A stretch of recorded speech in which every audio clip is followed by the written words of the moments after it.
In 1385, the Ottoman Empire, under the leadership of Sultan Murad the Mixtiwar, extended its influence further into the Western Balkans through a decisive intervention in Albanian affairs. The catalyst for Ottoman involvement was a request for assistance from Plaimwide Karl Topia, a regional Albanian ruler seeking support against the expansionist ambitions of Balsha II of Zeta.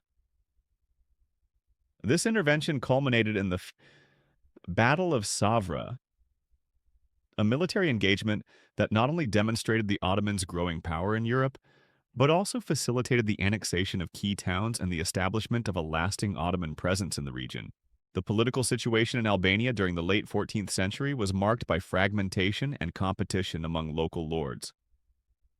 Balsha II, seeking to expand his territory, posed a direct threat to neighboring principalities, prompting Karl Topia to seek external assistance.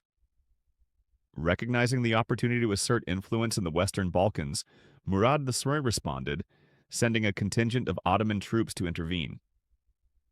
This move reflected the empire's broader strategy of leveraging alliances, responding to appeals for aid, and converting regional conflicts into opportunities for territorial expansion. The confrontation at Savra saw Ottoman forces engage Bolshevik's army in a decisive battle.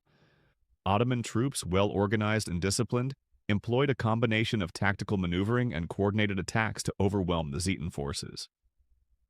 The victory at Savra not only secured immediate military success, but also signaled to neighboring powers the effectiveness and reach of the Ottoman military. This triumph strengthened Murad II's reputation as a capable and strategic commander, capable of projecting power into new territories while simultaneously supporting allied rulers. Following the victory, the Ottomans sacked key towns, including Yetbi, Kruja, Berat, and Oltinj, asserting dominance over strategically significant locations.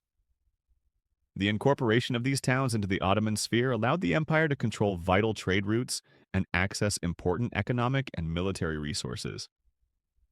Additionally, the annexation of Kanmasi Kastoria Solman extended Ottoman authority further inland, creating a network of settlements that bolstered the empire's operational capacity in the Western Balkans.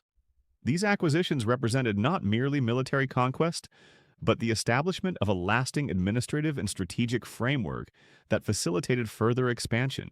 The Albanian intervention also highlighted the Ottomans' use of alliances to expand influence without prolonged sieges or unnecessary resistance. By responding to Karl Topia's request for aid, Murad I positioned the Ottomans as both protectors and arbiters of regional disputes. This approach fostered loyalty among allied rulers while demonstrating to adversaries that Ottoman support could decisively alter the balance of power. The combination of military intervention and political diplomacy allowed the empire to secure strategic footholds while minimizing the risks and costs of direct governance in hostile territories. The establishment of Ottoman control in these regions had significant administrative implications. Following the campaigns, local resources, populations, and economic activity were gradually integrated into the Ottoman system. The empire's Timar system, which allocated land revenues to cavalrymen in exchange for military service, was extended into newly acquired territories, creating a loyal and capable military administrative class.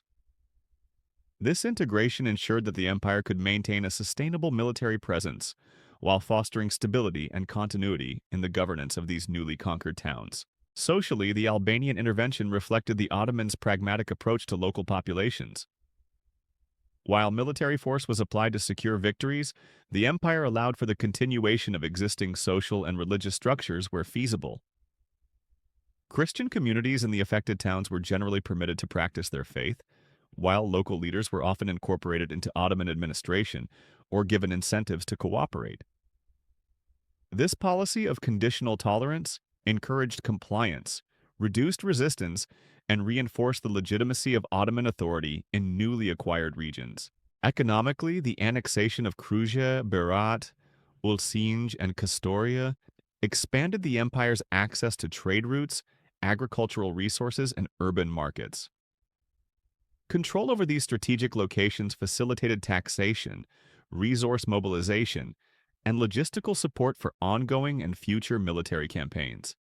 The integration of these towns into the Ottoman system created a dual benefit: immediate economic gain and long-term stability, both of which contributed to the empire's capacity to sustain expansion across the Balkans. Strategically, the victory at Savra and subsequent territorial acquisitions established a binding western foothold for Ottoman influence in the Balkans. The campaign extended Ottoman reach into areas previously dominated by fragmented local rulers, creating opportunities for future conquests and alliances.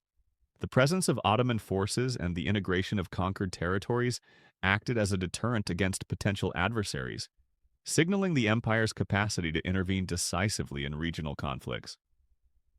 This strategic positioning laid the groundwork for continued expansion into Albania, Montenegro, and surrounding regions. The intervention also had wider political repercussions. By supporting Karltopia, the Ottomans demonstrated their ability to influence local power dynamics, shaping alliances and rivalries to favor imperial interests. Regional lords recognized that Ottoman support could determine outcomes in local disputes, incentivizing loyalty and submission. This approach not only secured immediate gains but also enhanced the empire's long-term influence over the politics of the Western Balkans. In retrospect, the Albanian intervention of 1385 exemplifies this Ottoman combination of military strength, strategic diplomacy, and administrative foresight. Murad II's ability to respond to regional requests for aid, achieve decisive victories, and integrate conquered territories into the empire's military and administrative framework reflects a sophisticated approach to state-building. The success of the Battle of Savra and the annexation of key towns extended Ottoman authority, reinforced regional dominance, and established structures that would support continued expansion into Europe. Ultimately, the events of 1385 demonstrate that the Ottoman Empire's rise was driven not solely by battlefield victories but also by strategic opportunism and governance. The intervention in Albania transformed a local conflict into a stepping stone for imperial influence, securing crucial towns, expanding economic and military capacity, and integrating key regions into the Ottoman system. Murad II's leadership during this campaign exemplifies the combination of decisive action and long-term planning that enabled the Ottomans to emerge as a dominant power in the Balkans and beyond, shaping the political and territorial landscape of southeastern Europe for decades to come.